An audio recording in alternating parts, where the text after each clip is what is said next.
नमस्कार श्रोताओं, हमारे चैनल अंतरदर्शन में आप सभी का स्वागत है। डॉक्टर कोमल की हसरतें भाग 2। पिछले भाग में आपने जाना कि डॉक्टर कोमल की शादी को लेकर उनके पिता तथा कोमल के बीच कैसे कैसे कशमकश चल रहे हैं। अब उससे आगे की कहानी जानिए। कोमल आनंद को लेकर बहुत से बातें सोचने लगी। पापा जी को तो मैंने मना लिया, पर मेरी माँ को मनाना बहुत ही मुश्किल है। मुझे समझ में नहीं आता मेरे पापा जी सभी विषयों में क्यों मेरी माँ के विचारों को ही फाइनल मानते हैं। यह अपने विचार को फाइनल क्यों नहीं मान सकते? आखिर वह एक पुरुष होकर भी अपने से कोई भी डिसीजन नहीं लेते। ऐसा क्यों भला?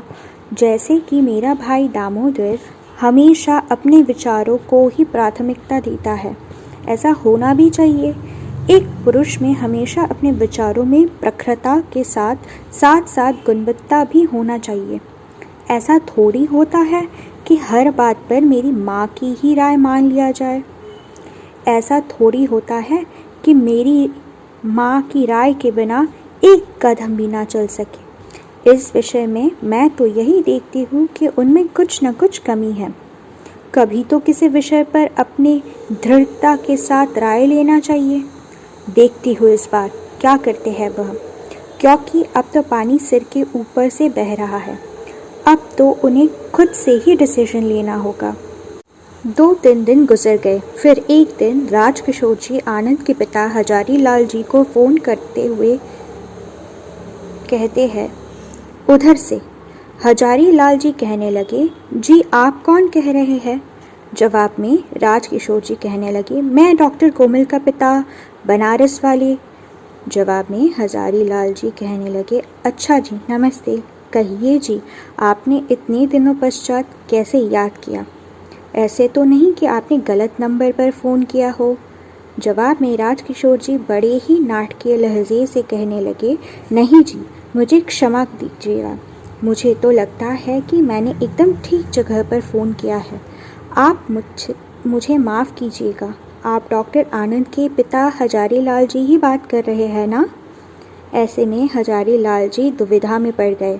कुछ देर तक रुककर दुविधा भरे लहजे से कहने लगे, जी हाँ, मैं आनंद का पिता हजारी लाल जी ही हूँ। परंतु आपने कैसे याद किया? राजकिशोर जी दुविधाओं भरे लहजे से कहने लगे, शायद आपके बेटे आनंद की शादी हो गई होगी ना? जवाब में हजारी लाल जी कहने लगे, आप कैसी बात कर रहे हैं? हमारा बेटा एक छोटा सा डॉक्टर है, उससे भला कौन शादी करेगा? सभी को तो बड़े बड़े डॉक्टर चाहिए ना। सभी माता पिता की यही आशा है कि उसका दामाद कोई बड़ा डॉक्टर हो। ऐसे में भला। राजकिशोर जी बड़े ही इत्मीनान से हजारी जी के बातों को सुनते रहे। हजारी लाल जी अपनी मनोदशा की वर्णन करते रहे। ऐसे में राजकिशोर जी मन ही मन सोचने लगे, हजारी लाल जी भी अपनी जगह ठीक है, उनकी बातें भी सही है। हम लोग छोटे छोटे डॉक्टर समझकर किसी को तवज्जो नहीं देते, बजाय उसके उसे अपमानित कर देते हैं। और जब हमारे साथ कोई हादसा होता है तो हम लोग उस समय उसे अपना भाग्य समझकर भगवान को कोसते हैं।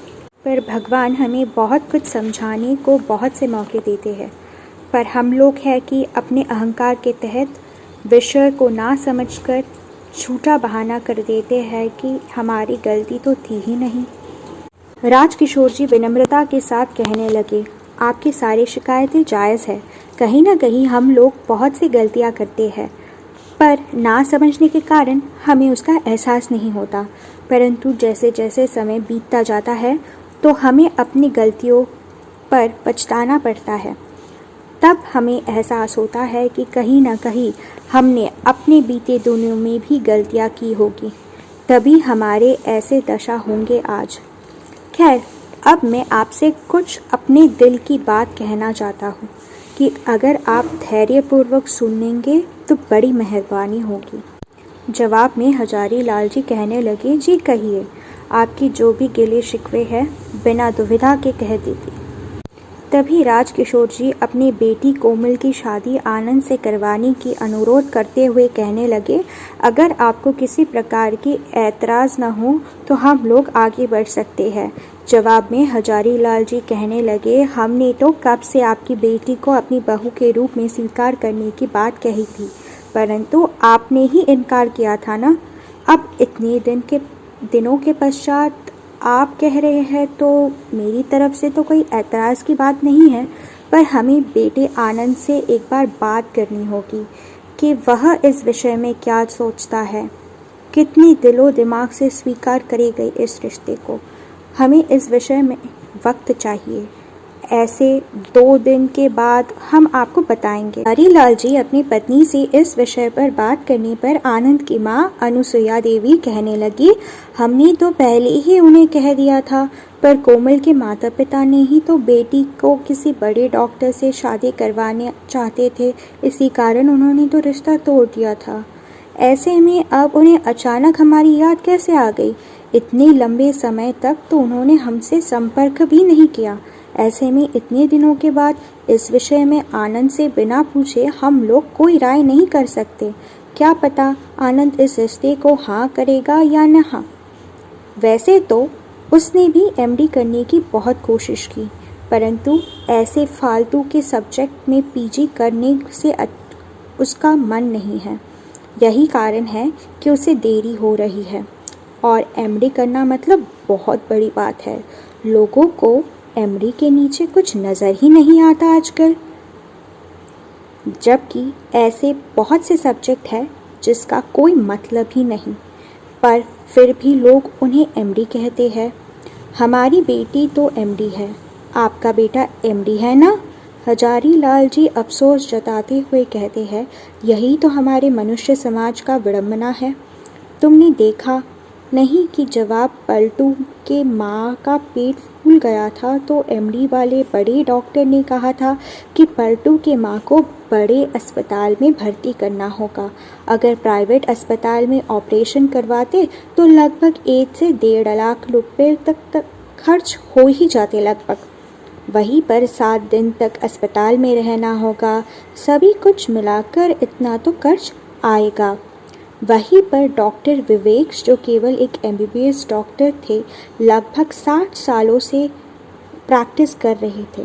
वह एक बूढ़े डॉक्टर थे जिसके पास खुद के कोई अस्पताल या क्लिनिक नहीं था। दूसरे के प्राइवेट अस्पताल में भर्ती करवा कर पलटू के माँ की ऑपरेशन की थी उन्होंने, जब वह बिल्कुल ठीक है। अब सभी तरह के खर्च मिलाकर मात्र 2800 रुपये लगे उनको, और आज तक वह बिल्कुल सही सलामत है। पलटू की माँ को अस्पताल से 3 घंटे के बाद ही छुट्टी दिया गया। ऐसा भी होता है भला कहीं पर सभी लोगों को अलग अलग सूझता है ना। कोमल मन ही मन सोचने लगी, पापा जी आनंद के बाबूजी से बात तो कर लिया है और इस बात का पता भी चल गया है कि आनंद की अभी तक शादी नहीं हुई है। मुझसे भी बहुत बड़ी गलती हुई है कि इतने लंबे समय से मैंने आनंद से बिल्कुल संपर्क ही नहीं किया। पता नहीं अब आनंद क्या समझेगा। क्यों ना कहीं तो हमें भी अपनी मस्तिष्क को झुकाना होगा, क्योंकि गलती कहीं ना कहीं हमारी ही है। क्यों ना मैं खुद ऐसी जगह पर अपने मस्तिष्क झुकाऊं जहाँ पर कि कोई बात बने। ऐसी गलती तो मेरी ही है। ऐसे में कोमल से और रहा नहीं गया। अंदर ही अंदर उसके मन में व्याकुलता बढ़ती चली गई। फिर अपने आप को रोक न सकी। वह अपने फ़ोन से आनंद को फ़ोन लगाती है। आनंद अपनी ड्यूटी में व्यस्त होने के कारण फ़ोन नहीं उठा सका। कोमल भी उसके नंबर पर बार बार फ़ोन करने लगी। ऐसे में बार बार अनजान नंबर से फ़ोन आने पर आनंद ने फ़ोन उठाकर देखा कि अनजान नंबर है। ऐसे में आनंद फ़ोन उठाकर हेलो कहता है। उधर से कोमल कहती है, मैं कोमल बात कर रही हूँ। आनंद फ़ोन को काट देता है और मन ही मन सोचने लगता है कि यह कोमल कौन हो सकती है। तभी फिर से कोमल फ़ोन करती है। आनंद उठाकर कहने लगा, कौन कोमल? जवाब में कोमल कहने लगी, मैं बनारस से डॉक्टर कोमल बात कर रही हूँ। ऐसे में आनंद कहने लगा, अभी तो मैं ड्यूटी में हूँ, आपको जो भी कहना होगा रात को 9 बजे के बाद फ़ोन कर लीजिएगा। तो बात होने पर एकाएक कोमल का मन खुशियों से भर गया। घड़ी की ओर ताकते हुए मन ही मन कहने लगी, अब तो केवल दोपहर के 1:30 बज गए। रात के 9 बजे तक मुझे अपेक्षा करनी होगी। कोई बात नहीं, मैं रात के 9 बजे ज़रूर फ़ोन लगाऊंगी।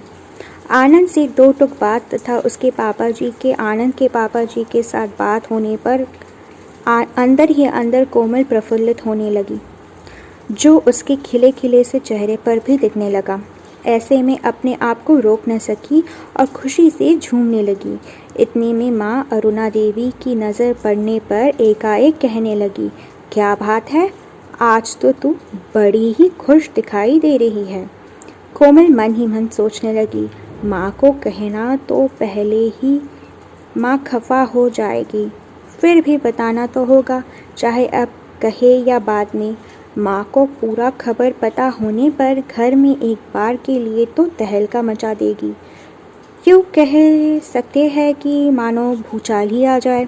कोई बात नहीं, आने दो भूचाल।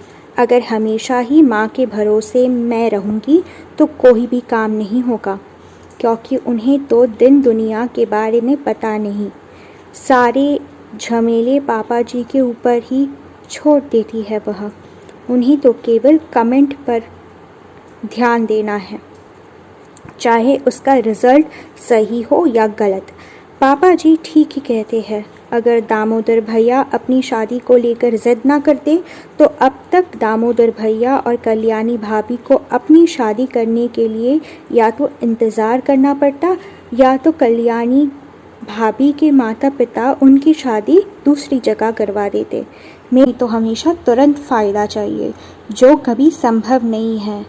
ऐसा अलौकिक बात करती है वह। पर मेरे पापा जी ऐसे नहीं हैं।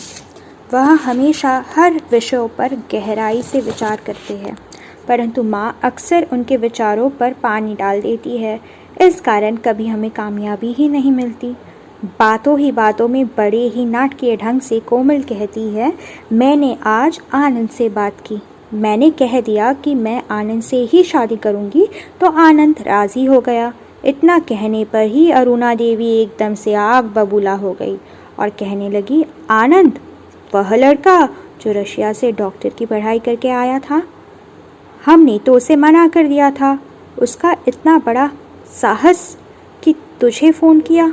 जवाब में बड़े ही नाटकीय ढंग से कोमल कहती है, तो क्या फ़र्क पड़ता है, तुमने भी तो आज 5 सालों से शादी के लिए कई बड़े बड़े डॉक्टरों से बात करवाई और रोज़ तुम दोनों लड़ते रहते हो। तुम्हें तो बड़े से बड़े डॉक्टर मिल गए, परंतु तुमने तो और बड़े डॉक्टर चाहिए ना। तुम्हें तो यह अभी तक नहीं मालूम कि बड़े डॉक्टर की परिभाषा क्या होती है, और इस कारण तुम्हें एक भी रिश्ते पसंद नहीं आते। तुम्हें यह भी नहीं दिखाई दे रहा है कि तुम्हारी पसंद और नापसंद के बीच में मैं तुम्हारे घर की खूंटी बनती जा रही हूँ। अपनी बेटी के बातों में अरुणा देवी एकाएक खफा हो गई और कहने लगी, तो इसमें मेरा क्या दोष है। हम लोग जिसको भी फ़ोन करते हैं वह लोग अगर तुझे पसंद करे ना करे, उनके भी तो बहुत से नखरे होते हैं। कहते हैं हमारी बेटे से मैच नहीं करती। आपकी बेटी मेरे बेटे से 6 माह बड़ी है। अब 4-6 महीने बड़े होना इतना क्या बड़ी बात है, इसमें क्या फ़र्क पड़ता है। कितने अच्छे अच्छे लड़के देखे हैं हम लोगों ने, पर सबको हमारी बेटी बड़ी लगती है। उन लोगों को अपनी बेटे की उम्र नहीं दिखाई देती क्या। इतने में कोमल कहती है, ठीक ही तो कहते हैं वह, तुम दोनों की उम्र पिताजी और तुम्हारी करीब 7 सालों का अंतर है। भाभी मेरे भैया से 2 साल की छोटी है और मेरी शादी को कहते हो कि लड़का मुझसे छोटा होना चाहिए। क्या फ़र्क पड़ता है। तुम्हारा दिमाग खराब हो गया है। अब तुम्हारे दिमाग खराब हो सकता है, पर लड़के वालों का नहीं। ज़्यादा छोटा ना भी हो तो फ़र्क भी अपने बेटे से थोड़ी सी छोटी तो होनी चाहिए ना। सभी माता पिता ऐसा ही सोचते हैं और इसमें बुराई की क्या है। दोनों माँ बेटी के बीच बात हो ही रही थी कि तब राजकिशोर जी वहाँ पर टपक पड़े और कहने लगे, तुम्हारी हालत कहीं आकांक्षा की तरह ना हो। तुम्हारी ही तो बहन है ना, तुम्हारी ममेरी बहन जो कि आकांक्षा। तुम ही तो बता रही थी कि आकांक्षा आकाश नाम के एक डॉक्टर से प्यार करती थी, पर उसके घर वालों ने ज़बरदस्ती किसी बड़े डॉक्टर से शादी करवा दी उसकी, डॉक्टर श्रीनिवास से, जो पहले से ही शादीशुदा थे और उनके 2 बच्चे भी थे जो कनाडा में रहते थे, जिनसे जानबूझकर धोखे से आकांक्षा की शादी करवाई गई थी। और बाद में जब आकांक्षा को पता चला तो वह सह ना सकी और श्रीनिवास से तलाक ले लिया और पागलों की भांति यहाँ वहाँ भटकती रही। बड़े दिनों के पश्चात जब पुनः आकाश से उनकी मुलाकात हुई तो अपनी प्रेमिका से बिछड़ने की गम में शादी तक नहीं किया था उसने, उसी से उसकी शादी करवाई गई, वह भी दूसरे किसी के सहयोग से, तथा उम्र की ऐसी ढलान पर जाकर उसकी शादी हुई, जबकि आकांक्षा की उम्र लगभग 50 वर्ष पार कर गई थी। वह तुम एक बार आकांक्षा की जीवन कथा को याद करो, जो तुम्हारे ही रिश्तेदार है। तुम्हें तो अच्छी तरह से मालूम है क्योंकि तुम्हारी बहन लगती है। तुम्हें उसके जीवन की दुर्दशा से सबक लेना चाहिए था, पर तुमने नहीं लिया। बातों ही बातों में राजकिशोर जी कहने लगे, अभी तो केवल आनंद के पिताजी से मेरी बात हुई है, कोई पक्की बात भी नहीं। मैं तो कहता हूँ कि अगर ज़रूरत पड़ी तो मुझे खुद चलकर उनसे बात करनी होगी, ताकि आनंद के साथ कोमल की शादी करवा दी जा सके। यह तो अच्छी बात समझो कि उन्होंने मुझसे कोई गलत बात नहीं की। उन्होंने कहा कि वे हम लोग अपने बेटे आनंद से बात करने के पश्चात ही कुछ बात कर सकते हैं, क्योंकि शादी तो उसे ही करनी होगी। ऐसे में भला मैं क्या कहता? मैं तो कहता हूँ कि अगर तुम्हारी बेटी ने आनंद से बात भी की है तो इसमें कौन सी बड़ी बात, और क्या गुनाह किया है उसने? कौन सा बड़ा मुसीबतों का पहाड़ टूट पड़ा है तुम पे? हमेशा अगर दिखाना सही बात नहीं है, कभी कभी ज़रूरत पड़ने पर विनम्रता से सिर झुकाना पड़ता है। पर तुम तो ठीक तुम्हारी मामा मामी की तरह करती रहती हो अपनी मन की, और जो एक बार दिमाग में बैठ गया बस उसी को ठान लेती हो। यह नहीं देखती कि कल को हमारे साथ क्या क्या मुसीबत हो सकता है उसके कारण। बहुत से जल्पना कल्पनाओं के बीच पूरा दिन बीत गया। कोमल मन ही मन एक तरफ जहाँ आनंदित हो रही थी, वही मन ही मन सोचने लगी, रात 9 बजे तक इंतज़ार करना होगा। आज मानो इंतज़ार की घड़ी ख़त्म ही नहीं हो रही है। बहुत से विषयों को लेकर सोचते हुए दिन बीतने लगा, पर दिन के उजाले मानो आज ख़त्म ही नहीं हो रहे थे। कोमल सोचने लगी, किसी ने ठीक ही कहा है कि इंतज़ार की घड़ी बड़ी लंबी होती है। बाकी दिनों में कब दिन ढल जाता है पता ही नहीं चलता, पर आज तो अभी तक सूर्यदेव अपने गंतव्य स्थल की ओर जाने को तैयार ही नहीं। फिर रात को 9 बजे तक मैं खुद पहले फ़ोन नहीं करूँगी, देखती हूँ कि आनंद खुद फ़ोन करता है या नहीं। क्या पता उसके मन में मेरे बारे में कैसे कैसे बात सोच कर रखा होगा उसने। स्वाभाविक है, बहुत से बातें होने पर भी हम लोगों ने रिश्ते को आगे बढ़ाने के बजाय रुकावटें खड़ी कर दी। अगर सही समय पर हमारी शादी हो गई होती तो आज हमारे जीवन के एक अलग ही तरह के फूल खिलते और फागुन के रोमांच भर जाते, परंतु हम लोगों के भूल के कारण रिश्ता बनते बनते टूट गया। अब तो हम इसे अपने भाग्य समझकर संतोष कर लेते हैं, पर कहीं ना कहीं गलती हमारी ही है। हमें झटपट उन्हें ना कहना उचित ही नहीं हुआ। पापा जी कहते हैं, आनंद के पिताजी ने फिर भी आखिर में कहा था, कोई बात नहीं, आप लोगों के पास समय है तो थोड़ा फिर भी विचार करके देखिए। परंतु हम लोग एकदम से दुबक कर बैठ गए। हालांकि उनकी किसी भी तरह की गलती नहीं थी इस बात में। उन्होंने बहुत से ऐसे बातों से पापा जी को समझाने का प्रयास किया ताकि हम लोग इस रिश्ते को तय करने की प्रक्रिया को आगे बढ़ाए, परंतु मेरी माँ के कारण पापा जी ने उनसे बात करने की बजाय चुपचाप रह गए वह भी, और लंबे समय तक यूं ही बीत गया। रात के 9 बज गए। धीरे धीरे रात के 10 भी बज गए। कोमल आनंद के फ़ोन का इंतज़ार करती रह गई, परंतु आनंद का फ़ोन नहीं आया। ऐसे में मन ही मन कोमल बहुत विचलित होती गई। आनंद ने फ़ोन किया, नहीं किया, कोई बात नहीं। पहले तो बहुत बार उसने खुद ही मुझे फ़ोन करता था, तब की बात और थी। उस समय हमारा रिश्ता तय हो रहा था, पर बड़े दिनों के बाद मैंने ही उसे फ़ोन किया पहले। ऐसे में वह क्यों मुझे फ़ोन नहीं करेगा? उचित तो यही होता कि मैं ही उसे फ़ोन करूं। इतने में राजकिशोर जी वहाँ पर आ गए और कहने लगे, बेटा आनंद से कुछ बात हुआ? जवाब में कोमल अपने मन की बात कहती है और राजकिशोर जी अपने बेटे को समझाते हुए कहने लगे, बेटा ऐसे मौके पर मान अभिमान नहीं करते। हो सकता है कि उसने भी अभिमान करके फ़ोन न किया हो, क्योंकि रिश्ते तो हमने ही ठुकराया था आखिर में, उन्होंने नहीं। ऐसे में तुम्हें चाहिए कि अपने अभिमान को त्याग कर उसको फ़ोन करो। अभी देखो रात की 10 से ज़्यादा बज चुके हैं, बेचारा आराम भी तो करेगा ना। कोमल आनंद को फ़ोन करने पर आनंद फ़ोन उठाकर हेलो करता है। कोमल कहने लगी, मुझे माफ़ कर दीजिए, मैंने बहुत देर करवा दिया आपको डिस्टर्बेंस तो नहीं हो रही है ना? जवाब में आनंद कहता है, ऐसे तो कोई बात नहीं है, मैं एक डॉक्टर हूँ, हमारे लिए क्या रात क्या दिन, सभी एक जैसे है। ऐसे में भला क्या बताऊँ, पर आपको इतने दिनों में मेरी याद कैसे आ गई? जवाब में कोमल कहती है, मैं समझती रही कि आप मुझसे बहुत नाराज़ है। पर जवाब में आनंद सीधा सीधा कहता है, नाराज़ मैं आपसे? भला ऐसा क्यों?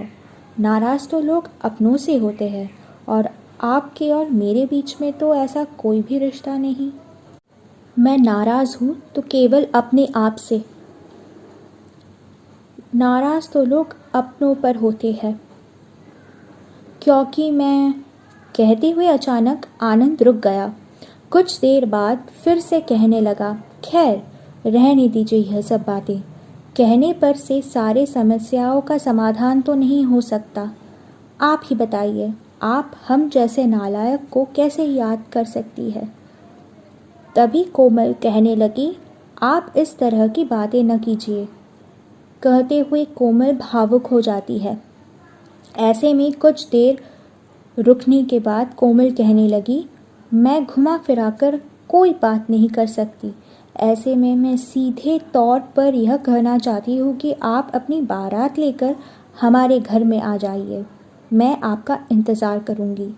आश्चर्य व्यक्त करते हुए आनंद कहने लगा, आप हमसे ऐसा मजाक क्यों कर रही है? समापन। आनंद को फ़ोन करने पर आनंद फ़ोन उठाकर हेलो करता है। कोमल कहने लगी, मुझे माफ़ कर दीजिए, मैंने बहुत देर करवा दिया आपको डिस्टर्बेंस तो नहीं हो रही है ना? जवाब में आनंद कहता है, ऐसे तो कोई बात नहीं है, मैं एक डॉक्टर हूँ, हमारे लिए क्या रात क्या दिन, सभी एक जैसे है। ऐसे में भला क्या बताऊँ, पर आपको इतने दिनों में मेरी याद कैसे आ गई? जवाब में कोमल कहती है, मैं समझती रही कि आप मुझसे बहुत नाराज़ है। पर जवाब में आनंद सीधा सीधा कहता है, नाराज़ मैं आपसे? भला ऐसा क्यों? नाराज़ तो लोग अपनों से होते हैं, और आपके और मेरे बीच में तो ऐसा कोई भी रिश्ता नहीं। मैं नाराज़ हूँ तो केवल अपने आप से। नाराज़ तो लोग अपनों पर होते हैं। क्योंकि मैं, कहते हुए अचानक आनंद रुक गया। कुछ देर बाद फिर से कहने लगा, खैर रहने दीजिए यह सब बातें। कहने पर से सारे समस्याओं का समाधान तो नहीं हो सकता। आप ही बताइए, आप हम जैसे नालायक को कैसे याद कर सकती है? तभी कोमल कहने लगी, आप इस तरह की बातें न कीजिए, कहते हुए कोमल भावुक हो जाती है। ऐसे में कुछ देर रुकने के बाद कोमल कहने लगी, मैं घुमा फिराकर कोई बात नहीं कर सकती।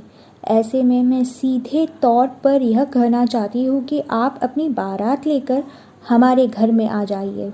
मैं आपका इंतज़ार करूँगी। आश्चर्य व्यक्त करते हुए आनंद कहने लगा, आप हमसे ऐसा मजाक क्यों कर रही है? यहाँ पर मैं आप सभी से अनुरोध करूँगी कि आप लोग हमारे चैनल को लाइक करें, शेयर करें और सब्सक्राइब करें, ताकि आप लोगों से हमें प्रेरणा मिलती रहे और हम आपके लिए ढेर सारे प्रेरणादायक रोचक कहानियाँ इसी चैनल के माध्यम से पेश कर सकें। अगले भाग के लिए बने रहिए। धन्यवाद।